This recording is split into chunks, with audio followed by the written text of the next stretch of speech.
14 number, इसमें दो चीजें हैं, maths, number 2 logical reasoning. Mathematics के अंदर बहुत कॉम्प्लेक्स टॉपिक्स कुछ भी नहीं है। 9, 10 की मैथ्स है, जिसमें अरिथमेटिक है, अलजेब्रा है, ट्रिग्नोमेट्री है, ज्योमेट्री है,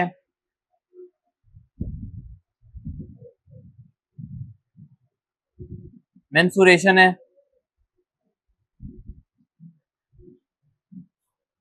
ये आपके पास मैथमेटिक्स का पोर्शन है। और लॉजिकल रीजनिंग का वो नहीं आती, शेप्स आती हैं, डिफरेंस आपको बताना होता है इन शेप्स के बीच में। तो लॉजिकल बेसिकली इसमें रीजनिंग है। ये 40 नंबर के, और जो 60 नंबर का मैंने आपको सिलेबस सारा का सारा बता दिया। Now the main thing is कि आप प्रिपेयर कैसे करोगे, हाउ टू प्रिपेयर दिस। और आज हम एक टॉपिक करेंगे भी कि किस तरीके से हमने वो टॉपिक प्रिपेयर किया। Strategy to prepare general science and ability. General science का पोर्शन मैंने आपको सिलेबस बताया। What you have to do is, आपने क्या किया, पहले तो आपने 10 ईयर्स के पेपर निकाल दिए। किसके? जनरल साइंस के आपने 10 साल के या 15 साल के पेपर निकाल दिए। Now what are you going to do is, for example एक आपके पास टॉपिक है फर्टिलाइजर का, एक क्या टॉपिक है फर्टिलाइजर का। एग्जाम में फर्टिलाइजर के सवालात बहुत ज्यादा आते हैं, इसीलिए मैंने आपको कहा कि वो आपने प्रिपेयर भी करना है। आपने देखा फर्टिलाइजर लिख लिया, मैंने इसके नोट्स बनाने, मैंने इसके बारे में पढ़ना है। Now how are you going to start. आप स्टार्ट क्या कर सकते हैं, एक बुक रख लें, कोई भी एक बुक रख लें जनरल साइंस की, जैसे JWT वालों की आती है, GSA की बुक आती है वो रख लें, किप्स वालों की आती है GSA की वो रख लें, नोआ वालों की आती है GSA की वो रख लें, किसी भी एकेडमी की बुक रख लें, कोई भी एक, या कोई आप फेडरल बोर्ड की बुक्स है ना वो रख लें, साइंस की जो होती हैं, कुछ भी आप कर सकते हैं। और सबसे अच्छा क्या है आपके पास, इंटरनेट। इंटरनेट में नंबर 1 आपके पास है यूट्यूब। वीडियोस बहुत अच्छी हैं, बहुत अच्छी हैं और बहुत प्रिसाइज हैं, बहुत क्रिस्प बात आपको करेंगी। जितना आपने तैयारी करनी है वीडियो आपको उतना ही पढ़ाएगी, और पढ़ना भी इसमें इतना ही है। पहली एक चीज याद रखना, जनरल साइंस के पेपर में आपके पास तकरीबन यू है 1 2 3 4 क्वेश्चन होते हैं आपके पास, और हर क्वेश्चन के 5 पार्ट हैं, 4 पार्ट हैं, यानी टोटल कितने क्वेश्चन हैं आपके पास, 16 क्वेश्चन हैं। 16 में से आपको 8 करने हैं, बट वो होगा ऐसे कि फॉर एग्जाम्पल पहला क्वेश्चन है ABCD, फिर क्वेश्चन है ABCD, इस तरीके से 4 होंगे। अब ऐसे नहीं हो सकता कि 2 आपने यहां से कर लिए, 1 यहां से कर लिए, 4 वहां से कर लिए, 5 वहां से। नो, अगर आप ये सवाल करें तो आप ये चारों करने हैं, अगर ये सवाल करें तो चारों आपने करने हैं, यानी कि 4 क्वेश्चंस में से 2 क्वेश्चंस ऐसे जिसके सारे पार्ट्स आपने करने हैं। और पर मार्क्स, क्वेश्चन के मार्क्स कितने, 5। तो 5 के लिए कितने पेज लिखेंगे, 1 पेज, ज्यादा से ज्यादा 2 पेज, जहां जरूरत पड़ेगी वहां 2, वरना 1 या आधा पेज। तो इसका मतलब ये है कि PhD नहीं करनी फर्टिलाइजर में, 1 पेज में फर्टिलाइजर की आप हिस्ट्री नहीं बता सकते। ऐसा ना हो हिस्ट्री भी पढ़ के आओ, क्या जरूरत है उसकी हिस्ट्री की, दैट इज नॉट रिक्वायर्ड। अब आपने पढ़ना कितना है मैं आपको ये बता रहा हूं। आपने पेपर से देखा 10 से 15 साल लिख लें इसको, आपने देखा कि 10 सालों में फर्टिलाइजर के कौन कौन से सवालात आए हैं, सवालात क्या क्या आए हैं मैं आपको बताता हूं। मुझे पता कैसे चला, पेपर से डेफिनेशन आई है कि डेफिनेशन क्या है, फिर फर्टिलाइजर की कॉम्पोजिशन क्या है, फर्टिलाइजर किन किन मटेरियल से बनता है। नंबर 3 उन्होंने कहा कि इसके ड्रॉबैक्स क्या हैं, यानी कि अगर फर्टिलाइजर्स का ओवर यूज किया जाए तो क्या मुआशरे में क्या बेसिकली ड्रॉबैक क्या होगा, डिसएडवांटेज क्या होगा फर्टिलाइजर का, वो है। फिर उन्होंने आपसे पूछा है कि फंक्शन क्या है बेसिकली, एक ही फंक्शन है फर्टिलाइजर का, यील्ड बढ़ाना। जो पौधा होता है ना प्लांट, उसकी बेसिकली यील्ड बनाना। यील्ड मतलब प्रोडक्शन ज्यादा करने, ये इसका वाहिद फंक्शन है। तो कोई इतना बड़ा फंक्शन तो है नहीं, एक लाइन दो लाइन का फंक्शन है। और उसने हमसे पूछा है प्रिवेंशन क्या करनी है, किस तरीके से फर्टिलाइजर का यूज ऐसा यूज हो कि नुकसान ना हो। नुकसान ना हो, ये जो ड्रॉबैक्स हो रहे हैं ना, इसके नुकसान ना हो, ये चीजें। अब ये फर्टिलाइजर में हमसे 5 चीजें पूछी हैं, तो आप सिर्फ इन 5 को प्रिपेयर करोगे। अब आप कुछ भी इस्तेमाल करो, बुक इस्तेमाल करो, इंटरनेट सोर्स में यूट्यूब देख लो, आर्टिकल्स देखना चाहते हो आर्टिकल्स देखो, किसी बुक से देखना चाहते हो तो किसी बुक से पढ़ लो। पर बेस्ट तरीका क्या है, जो मैंने भी अपनाया था, मैंने देखा फर्टिलाइजर, मैंने यूट्यूब पे जाके लिख दिया fertilizers comma function comma its drawbacks and its prevention. YouTube पे सर्च कर दिया। अभी आप लोग भी करके देखना, 10 मिनट की, ज्यादा से ज्यादा 10 मिनट की वीडियो इस पे होगी। एक 10 मिनट, 5 मिनट, 6 मिनट, 4 मिनट से ज्यादा वीडियो होगी ही नहीं। उस वीडियो को अच्छे से समझना है कि वो क्या क्या कह रही है, एंड दैट इज इट, आपका फर्टिलाइजर कंप्लीट हो गया। सेम मैनर में अगर कोई बुक है जो ये सारी चीजें आपकी प्रिपेयर करा रही है, यू रीड दैट बुक। अब वो बुक में कितने होंगे इसके पेजेस, ज्यादा से ज्यादा 2 पेज बस। क्योंकि आपने याद रखे एग्जाम हॉल में जाना है, वहां पे जो कारनामे करने हैं, एग्जाम हॉल में कारनामे करने, तो कारनामे उतने ही करें जितना वो आपको बोल रहा है। यहाँ पे कहीं उसने ना हिस्ट्री पूछी है, ना उसने कोई और चीज पूछी है, और ना वो पूछेगा। क्योंकि पेपर का नाम क्या है, इसका क्या मतलब है, जनरल बातें हैं। इसका ये मतलब है कि कोई आपने पीएचडी इसमें नहीं करनी। General science and ability means कि सिर्फ जनरल बातें आपने करनी है। You don't have to go into depth of a topic. कोई डेप्थ में नहीं जाना, मैंने पहले भी ये बात बताई है।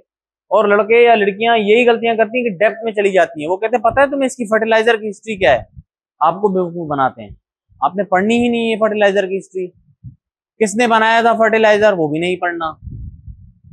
आप लोग क्या करोगे, एक टॉपिक को बहुत ज्यादा सर्च करोगे, एट द एंड आपके पास इतना जनरल साइंस का बन जाएगा फोल्डर। इतना पढ़ नहीं सकते, इतने से ज्यादा आप पढ़ ही नहीं सकते जनरल साइंस को। 10, 20, 30 पेजेस होंगे, इससे ज्यादा नहीं बनेगा।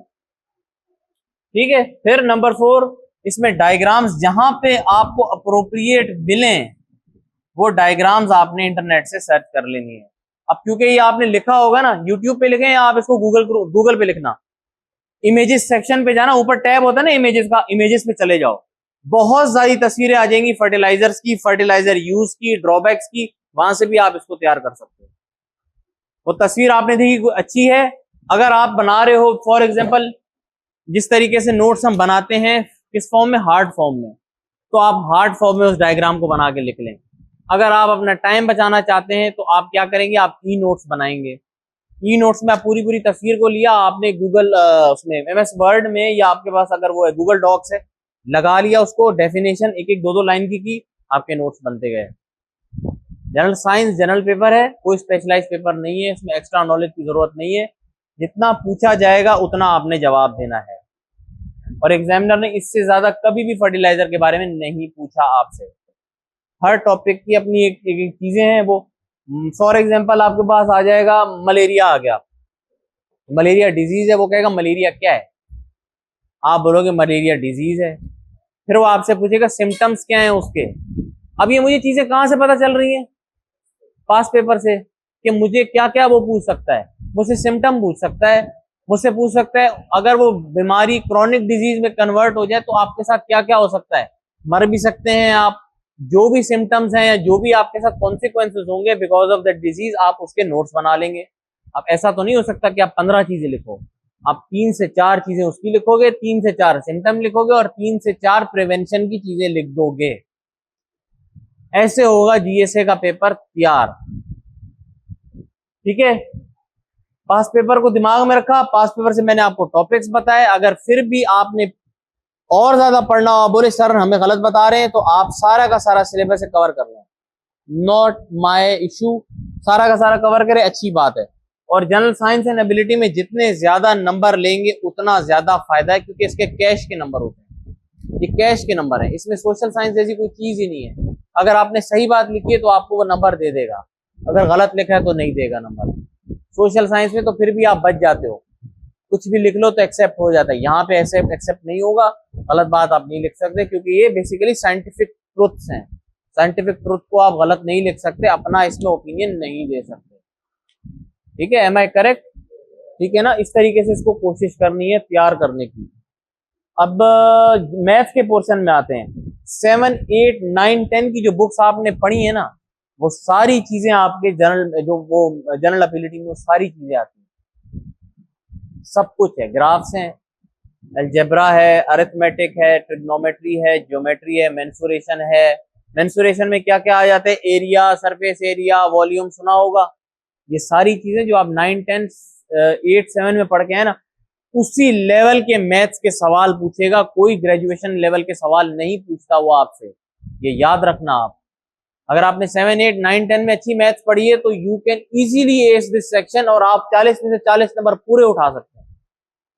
ठीक है, जो लोग अनएलोकेट हुए इस साल, आप उनसे पूछे 2-2 नंबर से, 1-1 नंबर से वो अनएलोकेट हुए हैं, तो यू शुड थिंक कि वो 40 नंबर आपको कहां से कहां लेके जा सकते हैं। तो मैथ्स का पोर्शन तो आपने ऐसा प्रिपेयर करना, जनरल साइंस का पोर्शन भले आप अच्छा प्रिपेयर ना करो, बट प्लीज मैथ्स का पोर्शन आपने बहुत अच्छे से प्रिपेयर करना, बहुत ज्यादा अच्छे से प्रिपेयर करना, क्योंकि इसके कैश के नंबर हैं, ये कैश नंबर है आपके। ठीक है, इसको मिस नहीं करना। जब आप यूट्यूब से भी इसको कवर कर रहे हो ना, ऐसी कोई भी चीज नहीं। अब देखिए एमसीक्यू के लिए क्या करना है। ठीक है, एक तो जो आपने सारी चीजें प्रिपेयर की है वो सारे नोट्स एमसीक्यू के लिए बता रहा हूं। एमसीक्यूज हैं, और एमसीक्यू सारे के सारे किससे आएंगे? साइंस से आएंगे। मैथ्स का कोई एमसीक्यू नहीं आएगा, ये याद रखना। 20 MCQ from general science section. अब इसमें दो चीजें हैं एमसीक्यू के लिए, एक तो आपके नोट्स हैं जो आपने बनाए हैं, जो सारा का सारा पढ़ा है वो, प्लस क्रैमिंग है। क्रैमिंग मतलब रट्टा मारना। अभी रट्टा कहां से लगेगा? बाजार में जो आपकी पब्लिशर की बुक्स है ना, किसी भी पब्लिशर की जीएसई की बुक उठा लें, कोई भी जनरल नॉलेज बुक हो, जनरल साइंस का पोर्शन आपने वहां से रट्टे मार के एमसीक्यू उसके देखने हैं। वैसे तो रट्टे मारने की बात ही नहीं है, क्योंकि आप सारा कुछ कवर कर चुके हो, बट स्टिल कुछ चीजें होती हैं जो आप रट्टे मारनी है आपने, तो वो आप क्या करोगे? एक आपके नोट्स है नंबर 1, नंबर 2 आप कोई बुक लोगे किसी भी पब्लिशर की, उसमें एमसीक्यूज की बुक लोगे आप जनरल साइंस की, जो भी होंगे सारों को आपने पढ़ना है, पेपर में वही आते हैं या उससे आगे पीछे आ जाते हैं। अब जैसे ये जो बुक है, ये वाली, ये जो बुक है मियां शफीक की ये बुक है, इसका एक थोड़ा फायदा ये है कि इसमें 1000 एमसीक्यूज हैं साइंस के, हर चैप्टर के एंड में भी हैं और आखिर में भी जो है वो, इसमें टोटल 1000 जो है वो एमसीक्यूज हैं। ठीक है, तो आप ये भी कर सकते हैं, मगर ये दिस इज नॉट इनफ। उसके अलावा you have to buy a book from any publisher, और उसकी तैयारी आपने लाजमी करनी है। तो एमसीक्यू तो ये तैयार हुए। मैथ्स का पोर्शन के लिए मैंने आपको बताया 7, 8, 9, 10 की बुक्स, अगर वो इनफ नहीं है तो आप इंटरनेट से वो भी पढ़ सकते हैं। यूट्यूब भी आपको वो चीज पढ़ा देगा, नॉट एन इश्यू। आप अरिथमेटिक के रूल्स बताओगे, वो आपको सारा बताएगा, प्लस माइनस क्या होता है, माइनस माइनस क्या होता है, अगर दूसरी साइड पे जो है वो अपनी वैल्यू को लेके जाते हैं तो क्या होता है, अलजबरा आप वहां से सीख सकते हो। तैयारी ऐसे होगी आपकी। फिर उसको सॉल्व कैसे करना है, 2016 से लेकर 2024 तक जितने भी पेपर है आपके जनरल एबिलिटी के, सारे सवाल को सॉल्व कर लें, आपकी तैयारी होगी। उसकी भी साइंस की तैयारी जनरल होगी, कम होगी, जितना पूछा है उतनी तैयारी होगी, आपने ज्यादा नहीं पढ़ना। I have told you before, ज्यादा पढ़ने का गेम नहीं, सारा गेम है इसमें, स्मार्ट स्टडी का गेम है। अब एक टॉपिक है फॉर एग्जांपल एयर पोल्यूशन का, हमारे इन्वायरमेंटल साइंस में देयर इज अ टॉपिक जिसे कहते हैं एयर पोल्यूशन। अब पास पेपर से मैंने चीज कहां से लाई? सिलेबस से लाया। This is a part of syllabus. मैंने कहा एयर पोल्यूशन मैंने पढ़ना है, मैं बैठा विद माय सोर्सेज, मैंने कहा सबसे पहले वो मुझसे पूछते डेफिनेशन क्या है।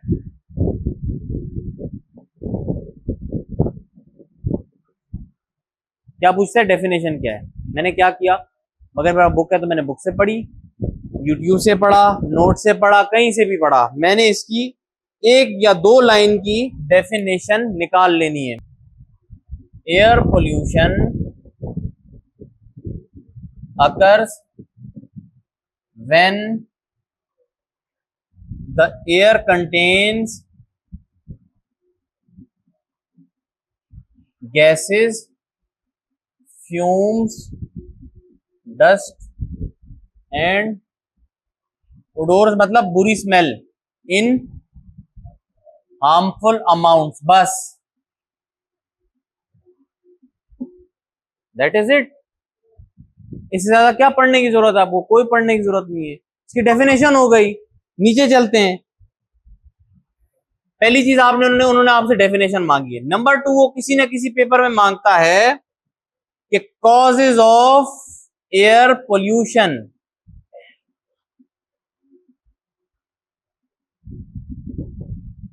अभी कितने कॉजेज लिखोगे? 8 लिखोगे? 10 लिखोगे?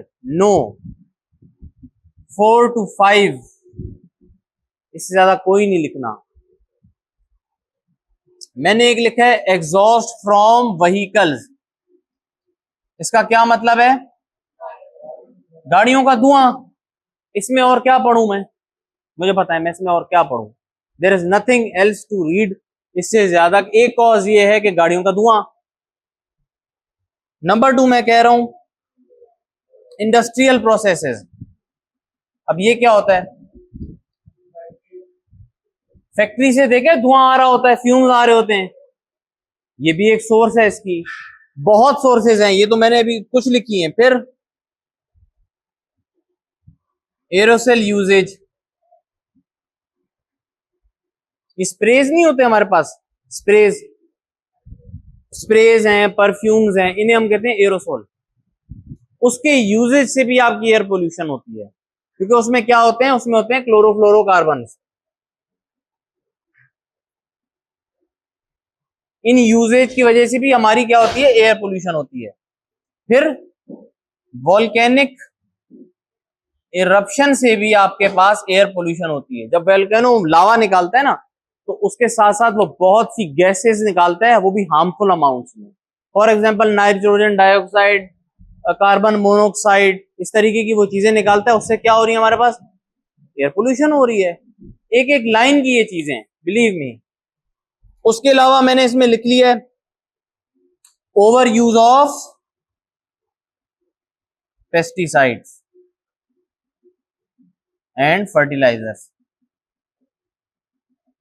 जो लोग गांव से ताल्लुक रखते हैं, जब कॉटन लगाई जाती है तो उसमें क्या करते हैं? स्प्रे करते हैं। कौन कौन है गांव से, रूरल एरियाज के? देखा है आप लोगों ने? मारी जाती है दवाई। That is also a cause of air pollution. जी, मैंने क्या लिखा है? एयर में अगर हार्मफुल अमाउंट्स में गैस हो, फ्यूम हो, डस्ट हो या ओडोर्स हो, तो that produces your air pollution. This is what I mean by that. मैंने कॉजेस उसके लिख दिए। 4 लिखें, 5 लिखें, 6 लिखें, 10 लिखें, आपकी मर्जी है। मैंने आपको बता दिया कि आपने लिखना कितना है। 5 नंबर का सवाल है। अगर 5 नंबर के सवाल में वो आपसे पूछे डेफिनेशन बताओ, कॉजेस बताओ, और उससे प्रिवेंट कैसे करें एयर पोल्यूशन को, तो कितने के लिखोगे कॉजेस? हाँ, 3-3। ठीक है, एक डायग्राम बना दोगे छोटी सी, एक लाइन की डेफिनेशन दोगे, 3 कॉजेज लिखोगे और 3 उसके सॉल्यूशंस लिख दोगे, ओवर, खत्म होगी बात। इससे ज्यादा क्या करना है? कुछ भी नहीं करना है इससे ज्यादा। सोर्सेज पूछेगा आपसे, सोर्सेज लिख लेते हैं। फिर उसने एक सवाल हमसे पूछा है सोर्सेज का, कि इसकी सोर्सेज क्या होती हैं। इसकी सोर्सेज हैं, सोर्सेज यानी आ कहां से रहे। एयर पोल्यूशन की सोर्सेज क्या है? पहली सोर्स है आपके पास कार्बन मोनोऑक्साइड, कार्बन मोनोऑक्साइड आती कहां से? सेकंड लाइन में मैंने क्या लिखा? इनकम्प्लीट कंबस्टन से। किसी चीज को आधा अधूरा जला देना ना, उसे कहते हैं इनकम्प्लीट कंबस्टन। फ्यूल की भी आधी अधूरी अगर जला पूरे तरीके से ना जलाओ तो उसमें से गैस फ्यूम्स गलत तरीके के निकलते हैं। प्लास्टिक जलते हुए देखा है कभी? वो पूरे तरीके से नहीं जलता, आखिर तक काला हो जाता है वो, मगर वो उसके बाद भी जल सकता है। तो वो चीज, उसकी बू किसी ने सूंघी है कि प्लास्टिक जलने की? तो that also is a cause, वो भी सोर्स है एक तरीके से। कार्बन मोनोऑक्साइड है दूसरा। आपके पास नाइट्रोजन डाइऑक्साइड भी एक कॉज है, सोर्स है आपकी। फिर आपके पास सल्फर डाइऑक्साइड भी कॉज है, सोर्स है। और आपके पास ओजोन लेयर, ठीक है, ग्राउंड, इसको कहते हैं ग्राउंड लेवल ओजोन। ये सोर्सेज हैं उसकी। सिर्फ अब आपने पढ़ना इसमें ये कि सवाल आता है सोर्स कार्बन मोनोऑक्साइड आती कहां से, वो पूछेगा आपसे, या वो पूछेगा सल्फर डाइऑक्साइड आ कहां से रही है, तो क्या कहेंगे? व्हीकल के धुएं से, ये सारी चीजों से तो आ रही है, और कहां से आ रही है भाई? सिंपल सी बात है, उन चीजों को आपने लिखना है कि इन चीजों की वजह से आ रही है। सल्फर डाइऑक्साइड वोल्केनिक इरप्शन से बहुत ज्यादा आती है, व्हीकल के जलने से आती है। आप प्लास्टिक घर पे जलाते हो, that is also a cause of air pollution. या प्लास्टिक जलाते हो अपने घर में, हम नहीं जलाते। सॉलिड वेस्ट मैनेजमेंट में जो ये जो लेके जाते हैं, कचरे लेके जाते हैं, तो सर वहां पे भी तो जाके जलाया जाती है ना सारी चीजें, तो that is also a cause. Dump से फिर लैंड पोल्यूशन होती है। जब आप लैंड पोल्यूशन पढ़ोगे तो आप ये पढ़ोगे कि जी ग्राउंड लेवल ओजोन जो है ना वो बनती है ज्यादा कंबस्टन की वजह से। देखो जब जलती है ना चीजें तो O2 उसमें रिक्वायर्ड होती है, जलने के बाद O3 भी निकल आती है, इसे कहते हैं ग्राउंड लेवल ओजोन, और वो डेंजरस है इंसानों के लिए। जो ग्राउंड लेवल ओजोन है दैट इज मोर डेंजरस। वो जब सरफेस में होती है ना, दुनिया के बाहर जो स्ट्रेटोस्फेयर है वहां पे वो आपको सन से प्रोटेक्शन देगी। दुनिया में अगर आप किसी को O3 सुंगा दोगे तो उसका नाक आंख पांख जो है ना वो समझो डैमेज हो जाएगा, इंजर्ड हो जाएगा वो बंदा, ठीक है। So it's a dangerous source. Number 4 आगे आ जाते हैं, वो कहता है कि कंट्रोल मेजर्स क्या है। कंट्रोल मेजर्स का क्या मतलब है? प्रिवेंशन। कोई भी लफ्ज वो इस्तेमाल करेगा, आप बोलेगे सर ने हमें कंट्रोल मेजर नहीं बताया, तो वो कुछ भी कह सकता है। रिकमेंडेशन क्या है, पॉलिसी इश्यूज क्या है, how to resolve air pollution, how to curb air pollution, what are control measures, कोई भी वो लफ्ज अपने इस्तेमाल करेगा। तो यहां पे मैंने क्या लिखा है, कंट्रोल मेजर्स ऑफ, किस तरीके से एयर पोल्यूशन को रोका जा सके, कंट्रोल मेजर्स, ये चौथी चीज है। कितने लिखोगे? 4 से 5। अगर यहां पे 3 याद रखना, पेपर बैलेंस रखना है। अगर यहां 3 लिखोगे तो यहां पे भी 3 लिखोगे, यहां 4 लिखोगे तो वहां पे भी 4 लिखो, यहां 5 तो वहां पे भी 5। हर चीजें प्रोपोर्शन से चलेंगी। Okay, now you are writing 4 to 5 इसके कंट्रोल मेजर्स। एक आपने कहा यूजिंग अनलेडेड फ्यूल, इसमें कार्बन कंटेंट कम होता है, तो जब ये जलेगा तो क्या होगा, पोल्यूशन कम होगी। फिर एक चीज होती है यूजिंग कैटालिटिक कन्वर्टर, गाड़ियों में लगा, क्यों होता है ये बताओ? जो गैसेस निकलती है ना इसके फ्यूम से, जो मैंने आपको बताया था, ये जो एग्जॉस्ट होता है गाड़ियों का, अगर आपकी गाड़ी में कैटालिटिक कन्वर्टर होगा तो वो जो हार्मफुल गैसेस है ना वो उसको फ्रेंडली गैसेस में कन्वर्ट करके एयर में एमिट कर देगा, ठीक है। तो इससे क्या है, ये भी एक कंट्रोल मेजर है। नंबर 3 मैंने क्या लिखा है भाई, इनकरेज पब्लिक ट्रांसपोर्ट। इससे क्या होगा, जब प्राइवेट गाड़ियां कम चलेंगी तो जाहिर सी बात है एयर पोल्यूशन का कंटेंट भी कम होगा। अब देखो ये कोई स्पेशलाइज चीज है, बसेस इस्तेमाल करना कोई स्पेशलाइज चीज तो ये है नहीं, तो आप कोई भी सोल्यूशन दे सकते हैं। फिर मैंने एक चीज ये लिखी, इंश्योरिंग कंप्लीट कंबस्टन, कंप्लीट जलाएं चीजों को, फ्यूल को कंप्लीट जलाएं। फिर एक मैं लिख सकता हूं कि प्रोड्यूस रिन्यूएबल एनर्जी, है या नहीं है? सोलर जो आप यूज करते हो क्या उससे कोई एयर पोल्यूशन होती है? तो फिर विंड टरबाइन करते हो क्या उससे कोई एयर पोल्यूशन होती है? नहीं। मगर अगर आप जो थर्मल पावर इस्तेमाल करते हो, जो हमारे स्टेशन में होता है, उसमें आप फ्यूल डालते हो, ऑयल डालते हो, गैस डालते हो, तो वो तो दबा के आपका इंडस्ट्रियल प्रोसेस में एग्जॉस्ट भेजती है, और उससे आपके पास क्या होती है, एयर पोल्यूशन। तो मुझसे पेपर में ये 4 से 5 चीजें पूछी कि मैंने उसी के नोट्स बनाए, और कितनी तैयारी की मुझे आप बताएं। मैंने कोई इतनी तैयारी नहीं की। बिलीव मी, आपका जीएसए का हर टॉपिक 15 मिनट से कम में तैयार हो सकता है, अगर आप अपना दिमाग खोल के तैयार करें और स्मार्ट तरीके से करें। पेपर में आपसे वो 4 से 5 पूछेगा, मैक्सिमम 4 से 5 पूछेगा, लिखने आपने 3 है। जब इतनी चीजें आपसे पूछेगा और 5 नंबर का सवाल है, तो आप जाहिर सी बात है 3 से ज्यादा बातें नहीं करोगे उसके साथ, क्योंकि टाइम भी तो आपको मैनेज करना है। आपने 8 सवाल ये करने हैं और उसके बाद आपने 8 सवाल जनरल एबिलिटी के भी तो करने हैं मैथ्स के, और टाइम लगता है मैथ्स में, ये याद रखना आप लोग। जनरल साइंस के पेपर में जो आपकी मर्जी हो आप करें, कोई मसला तो नहीं है, तो आप ज्यादा टाइम लगाएं और उसको करें। अगर देखें, आपने पेपर देखा, आप देख रहे हो कि जनरल साइंस में जरा मुश्किल सवाल आ गए, आपने देखा जनरल एबिलिटी, आपने देखा इसमें तो मैं आराम से 8 कर सकता हूं, तो कौन सा पहले करोगे? जिसमें नंबर आ रहे हैं वो तो करूं, बाद में देखूंगा कि आया या नहीं रहे। उसमें आपने 8 के, बिलीव में आपके 60 नंबर पक्के हो गए। 40 वहां से उठाओगे, कुछ ना कुछ तो जनरल साइंस में भी लिखोगे, 2-3 एमसीक्यूज भी ठीक हो जाएंगे, तो 60 नंबर आ गए। और उसके साथ साथ जनरल नॉलेज के 3 सब्जेक्ट है, करंट अफेयर और पाकिस्तान अफेयर। अगर 16 नंबर उठाते हैं जनरल साइंस में, तो पाकिस्तान अफेयर में अगर आप 30 नंबर उठाते हैं और 30 नंबर करंट अफेयर्स में उठाते हैं, तो आप पास हो गए सब में। तो पास होना सीएसएस में कोई मुश्किल बात नहीं है, दिमाग लड़ा के करना है कि किसको कितना पढ़ना है। ये सारी स्ट्रेटेजी अब आपकी है कि आपने क्या स्ट्रेटेजी बनानी है। 3 सब्जेक्ट्स हैं, 3 में से 2 सब्जेक्ट्स इतने अच्छे करेंगे, तीसरे को पढ़ने की जरूरत नहीं है, उसका उस टाइम को ऑप्शनल सब्जेक्ट्स में पढ़ें, उसको अच्छा करें। This is the strategy.